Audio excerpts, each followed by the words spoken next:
गदर समेत कई फिल्मों में संगीत निर्देशन करने वाले उत्तम सिंह और प्रसिद्ध पार्श्व गायिका के.एस. चित्रा ने छोटे पर्दे पर प्रसारित होने वाले सिंगिंग टैलेंट शो पर सवाल खड़े किए हैं। दोनों ने कहा कि आज के दौर में टैलेंट शो केवल कमाई का जरिया बनकर रह गए हैं और देश को इनके जरिए नए गायक मिल ही नहीं पा रहे हैं। देखिए खास रिपोर्ट।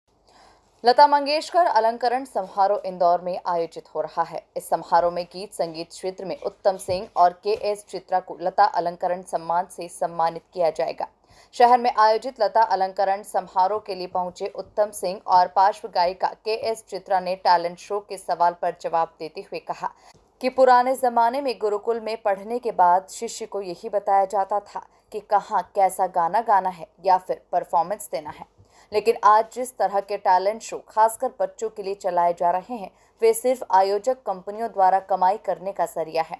उन्होंने कहा कि टीवी पर आने वाले जितने भी टैलेंट बेस्ड प्रोग्राम हैं उनके पीछे सिर्फ कंपनियों की टीआरपी है और पैसा है। इससे बच्चों का भविष्य खराब हो रहा है।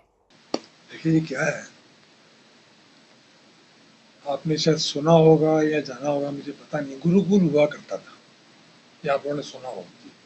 और गुरुकुल का मतलब ये होता था कि माँ बाप अपने बच्चों को वहाँ छोड़ देते थे, और ये रामायण के टाइम से चल रहा है। तो वो बच्चा कम से कम 17-18 साल वहाँ पे पढ़ता था। उसके बाद जब वो निकलता था तो उसको कहा जाता था कि जब तक मैं कहूँगा वहाँ तुम गाओगे या बजाओगे या लिखोगे, ये तो भी करो। क्यों कि 17-18 साल की उम्र तक बच्चा थोड़ा सा समझदार हो जाता है और उसके अंदर एक विद्या जो है उसके अंदर चले जाती है। आज का जो गुरुकुल है वो है पैसे कमाना। तो ये जो जितने भी आपके बच्चों के प्रोग्राम जो है, इसके पीछे टीआरपी है, इसके पीछे पैसा है। This is only money. और इसमें क्या हो रहा है, इसमें बच्चों की लाइफ खराब हो रही है। बच्चे खराब हो रहे हैं, इसमें बच्चे अच्छे नहीं बन रहे। और बच्चों से ज्यादा जो उनके माँ बाप हैं उनको आने का बहुत शौक है जी, मैं भी आ जाऊं, मेरा बच्चा आ गया, मेरा बच्चा ये हो गया, मेरा बच्चा वो हो गया। संगीतकार उत्तम सिंह ने कहा कि न सिर्फ बच्चे बल्कि ऐसे शोज में माँ बाप भी आने के लिए ज्यादा उत्साहित नजर आते हैं। बीते 25 साल में कितने सिंगर्स आए और गए, लेकिन किसी का कोई पता ही नहीं चला। सिर्फ श्रेया घोषाल, सोनू निगम, सुनिधि चौहान समेत एक दो लोग हैं जिन्हें छोड़ दिया जाए तो बाकी किसी भी सिंगर का किसी को पता ही नहीं है। यानी 25 साल में देश में 5 सिंगर ही आए, लेकिन बीते 100 सालों में ऐसे प्रोग्राम एक लता मंगेशकर तैयार नहीं कर सका, क्योंकि लता मंगेशकर बनने के लिए सालों साल मेहनत, लगन और तपस्या की जरूरत होती है। आज ये इंडियन आइडल या जो भी चल रहे हैं, ये 25 साल से चल रहे हैं, वो सब सिंगर कहाँ है? वही अगला सवाल, कितने सिंगर आए हैं? सोनू निगम आया, श्रेया घोषाल आई, और आपके वो अपना सुनिधि चौहान आई, विजय सावंत, अभिजीत सावंत है कहाँ अभी? अभी कहाँ है? हाँ, तो 25 साल में सिर्फ 5 ही सिंगर आए, और हिंदुस्तान में 100 साल में एक ही लता मंगेशकर आई। किसी ने कहा था फॉरेन से कि जी आप क्या एक ही लता मंगेशकर है 100 साल में? हम तो यहाँ रोज लता मंगेशकर पैदा करते हैं। तो उन्होंने कहा कि जी आप पैदा करते होंगे, बड़ी अच्छी बात है, और पैदा कीजिए, बट एक लता मंगेशकर तो पैदा कर दीजिए।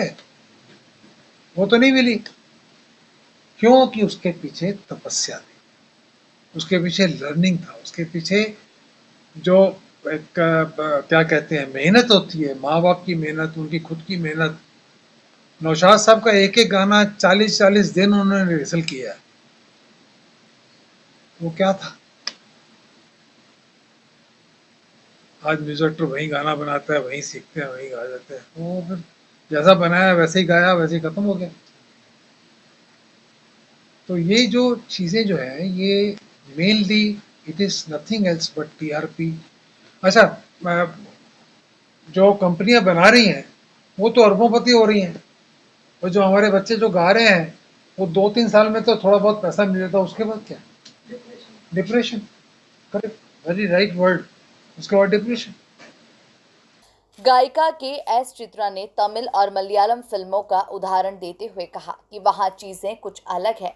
वहाँ अधिकांश गायक रियलिटी शो से ही आते हैं क्योंकि वहाँ पर भी नंबर 1 सिंगर को म्यूजिक इंडस्ट्री से ही अपॉर्चुनिटी मिलती है। लेकिन एक बार फेमस हो जाने के बाद जब आप स्टार बन जाते हैं तो आपको अपॉर्चुनिटी और मुकाम पर बने रहने के लिए लगातार प्रैक्टिस की जरूरत पड़ती है और यही प्रैक्टिस आपको इंडस्ट्री में बनाए रखती है। चित्रा मैडम, क्या आपके यहाँ भी साउथ में भी ये इसी तरह के But reality I show? think South में it's थोड़ा अलग है. All the Tamil current playback singers are all from a reality show. They all are getting lot of shows.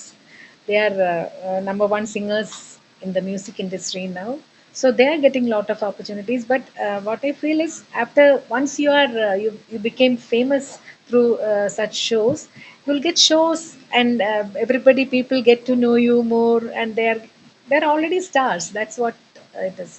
So just like how Tamji said, the dedication won't be there after that. Once they become famous and they have everything, or people see them as stars, so the dedication will come down. So I always tell everybody that nothing in the matter of singing, you can't escape. Without practice, you cannot sing. People get to know that you are not practicing well once you start singing. So no shortcut for music. I have to practice, practice, practice. मुख्य आयोजन शनिवार शाम को लता मंगेशकर सभागृह में होगा। इसमें मुख्यमंत्री डॉक्टर मोहन यादव गीत संगीत क्षेत्र में उत्तम सिंह और के एस चित्रा को ये सम्मान देंगे। Bureau report, MP news, Indore.